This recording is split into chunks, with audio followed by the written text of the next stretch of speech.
On November 24, 1971, a flight of America's Northwest Orient Airlines takes off from Portland to Seattle with 36 passengers and 6 crew members. But no one knew that there was a hijacker among them. The name of this hijacker was D.B. Kapoor. He looked like a businessman who must have been around 45 years of age. As soon as the plane takes off, D.B. Cooper calls an air hostess near him and smilingly hands her a note. When she reads the note, it is written in it that he has a bomb. D.B. Cooper tells the air hostess to give him $100,000 in cash by 5 p.m. and also demands 4 parachutes as soon as the flight lands. A fuel tank should be ready for its refilling, and he threatens that if any action is taken against him, then he will blow up the whole plane with a bomb. Now the air hostess takes D.B. Cooper's notes to the pilot, and the pilot says this all. The news is reported to the air traffic control, and soon the news reaches the airline's president, Donald Nair, who has to take a decision on D.B. Cooper's demand.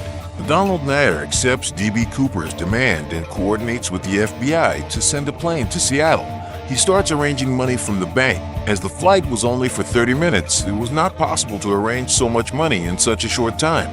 He decides to fly the plane in circles around Seattle until he arranges the money. The 30-minute flight lands in Seattle after a full 3 hours. Until now, no passenger gets any news of the incident happening here. The pilot had announced that there was a minor technical error in the plane due to which the flight had to land. There is a delay in taking off.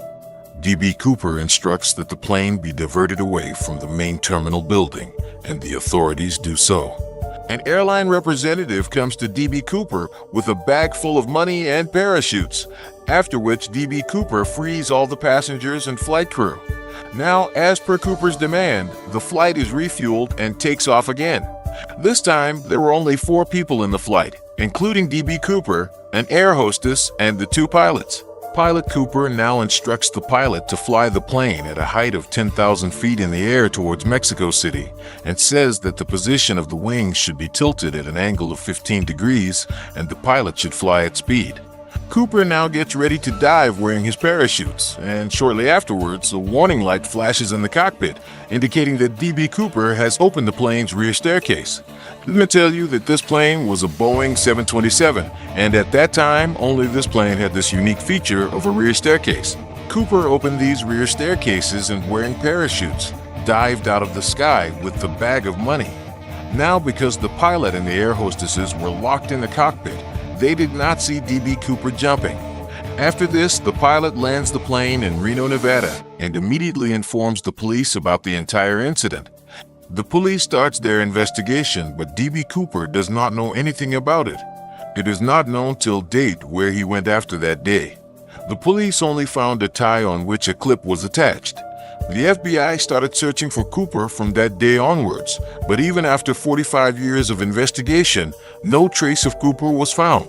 No evidence was found, and finally this investigation was closed in the year 2016. Although this case of Cooper is the only hijacking incident in history which is unsolved till date, well, where did D.B. Cooper go after jumping from the plane, and did the police recover that money? The initial investigation of the FBI shows that while diving from the plane, Cooper had strapped all the cash on his body, and the weight of this entire cash was about 10 kilograms. According to the police, Cooper had strapped all the cash on his body while diving. Washington State's southwest region must have been set up where there are large pine forests, lakes, and canyons. Manatee bears also live in this place. Seeing this, initially the investigation agency had presumed Cooper to be dead when he dived from the plane. At that time, it was raining heavily outside, and there were dark clouds in the sky, and the clothes that D.B. Cooper was wearing were also not suitable for diving. Now, in such darkness, Cooper probably could not even see the view below. But there are some reasons which make us think that Cooper might have survived. These reasons are related to similar incidents. As soon as the story of D.B. Cooper's plane hijacking comes in the news, about 5 people. This is exactly how plane hijacking is carried out. These people also jump out of the plane using a parachute, and interestingly, all 5 people landed alive on the ground. One of them was Martin Manley, who on June 24, 1972, carried out a plane hijacking. He does plane hijacking. He had demanded 5 rupees lakh and taking a bag full of money. He too opens the rear staircase of the plane and dives. In my case, the speed of the train was around 500 kilometers per hour, which was almost double the speed of the Cooper incident, but I was only 1 kilometer per hour. He survived with the help of the reserve parachute and landed safely on the ground. A similar hijacking was done in January 1972 by Richard LaPointe. Now, Richard was dressed like D.B. Cooper, and he was planning to land in the snow. Despite this, they survived. However, unlike Cooper, these two were caught by the police and were arrested. Now, if these two people were able to survive in conditions worse than Cooper, then there are possibilities that Cooper also survived that day. This must have happened because the FBI had guessed that the caper could have survived, and so they started looking for him. The search for the place where the caper had dived began the very next day, and the police did not find any dead body there or parachute. The torn pieces were not found. Let me tell you that Kapoor was given 10,000 notes of $20, and the serial numbers of all these notes had already been noted down by the bank. Now the FBI is circulating the list of these serials in all the banks of America. And the investigator of this case published the serial numbers of all the notes in the local newspaper. And a reward of $1,000 was kept on bringing even one of these notes to the police. Now this offer was continued for 3 years, but the police could not get hold of it. Not a single note was found. In 1980, the case got a boost again when an 8-year-old boy found some $20 notes lying near the Vashkogul River. When the police matched the serial numbers of these notes, it was confirmed that these were the same notes that were given to D.B. Cooper. Now, search operations were conducted in this entire area for years, but the police recovered only $800, and the FBI did not find anything beyond this for years. Larry Carr, who investigated Capper's case as an FBI agent from 2006 to 2009, believed that Capper must have worked as a cargo loader in the Air Force. This is because cargo loaders receive basic jump training, which includes everything from putting on parachutes to jumping into the ground. On the basis of the deployed encryption, the FBI released a list of 800 suspects, one of whom was Richard McCoy. Now, 5 months after the hijacking of Copper, Richard also hijacked a plane in a similar way. Interestingly, in this case too, the plane was a Boeing 727.